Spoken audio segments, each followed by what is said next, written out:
Dieu soit loué. Nous voulons prier pour recommander ce programme entre les mains du Seigneur.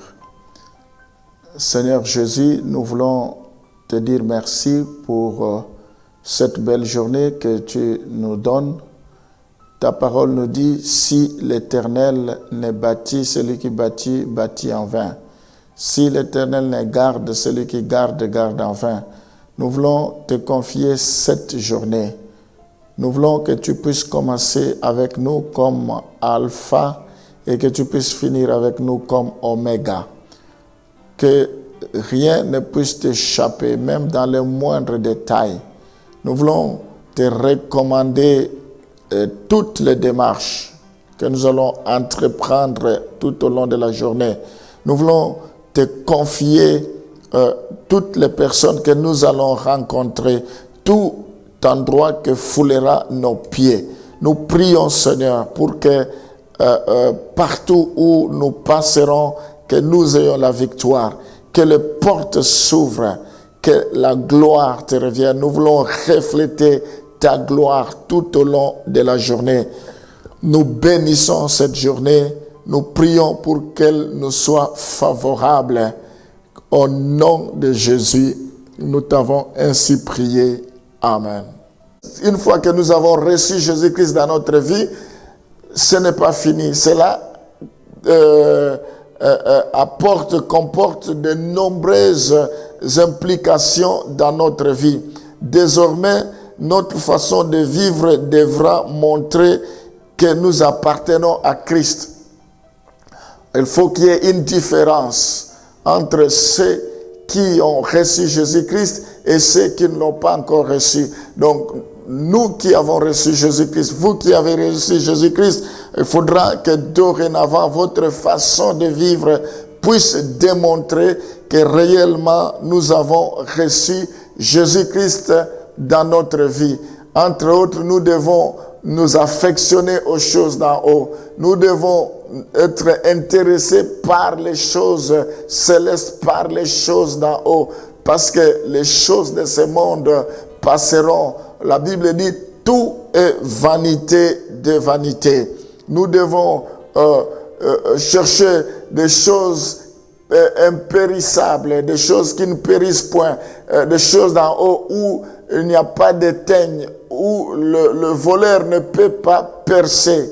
Mais par contre, les choses de ce monde, il y a des ruines, il y a des teignes, comme la Bible nous dit, où le voleur peut voler. Donc, je vous exhorte, je vous encourage ce matin que vous avez choisi une bonne part, que personne ne peut ôter les choses d'en haut, les choses du royaume des cieux. On va lire Colossiens chapitre 3, les versets 9 à 10.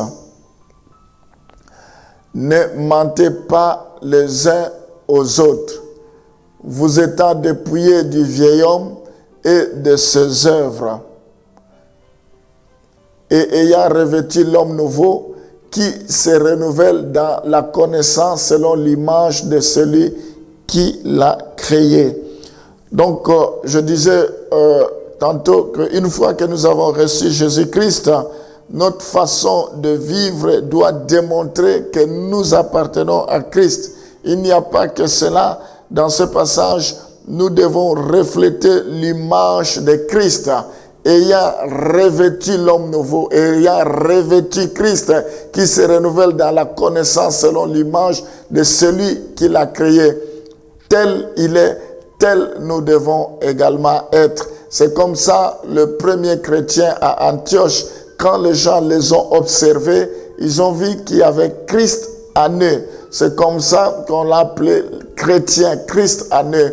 Donc, nous devons refléter l'image de Jésus-Christ. Son joug est doux. Jésus est patient. Il est riche en bonté. Il est miséricordieux. Nous devons le refléter parce que c'est lui qui est notre modèle. Donc, lors de notre conversion, le chrétien est mis à part pour Dieu. Une fois que nous avons donné notre vie au Seigneur, une fois que nous nous sommes convertis, nous devons savoir que notre vie est automatiquement mise à part pour Dieu. J'aimerais te dire, toi qui m'écoutes, que ta vie est mise à part pour Dieu. Dieu te connaît, c'est lui qui t'a choisi. La Bible dit, ce n'est pas nous qui l'avons choisi, mais c'est lui qui nous a choisi premièrement. Donc, notre vie est mise à part. Avant que nous venions au monde, il nous connaissait. Lorsque nous étions dans le sein de notre maman, il nous avait déjà choisi. Notre vie est sacrée et consacrée pour lui, mise à part pour le Seigneur. Et nous sommes appelés à tendre vers la sainteté. Nous devons mener une vie de sainteté. Nous devons tendre vers la perfection. Mise à part la sainteté, ça veut dire mise à part, séparé. On est séparé du monde. Dans notre vie au quotidien, dans notre vie journalière, il faut qu'il y ait une différence. C'est ce que la Bible appelle la sanctification. Nous devons mener une vie de sanctification. Éternel Dieu Tout-Puissant, ce matin, tu nous parles de nous affectionner aux choses d'en haut. Ce matin, tu nous invites à aimer les choses d'en haut et non les choses d'en bas. Seigneur, par nous-mêmes, nous ne pouvons rien. Je prie pour que tu puisses mettre la soif de nous affectionner aux choses d'en haut dans nos vies. Que tu mettes la soif dans nos cœurs de te suivre réellement. Nous voulons que nos vies soient sacrées et consacrées pour toi. Nous voulons que nos vies soient mises à part. La Bible dit, si vous entendez ma voix aujourd'hui, n'endurcissez pas vos cœurs. Je te recommande chaque personne qui m'écoute ce matin. Je prie, Seigneur, je te les consacre. Je viens les dédicacer, Seigneur. Je prie pour qu'ils soient sans tache, ni rire, ni quelque chose de semblable. Qu'ils soient prêts pour l'enlèvement. Tu reviens bientôt. Fais grâce à ton peuple, Seigneur, dans le nom de Jésus. Il est écrit, toute vanité de vanité. Père, parce qu'ils sont à toi, que leur vie soit cachée en toi dans les lieux célestes. Je prie, Seigneur, pour que tu te souviennes de leurs besoins. La Bible dit, l'Éternel est mon berger, je ne manquerai de rien.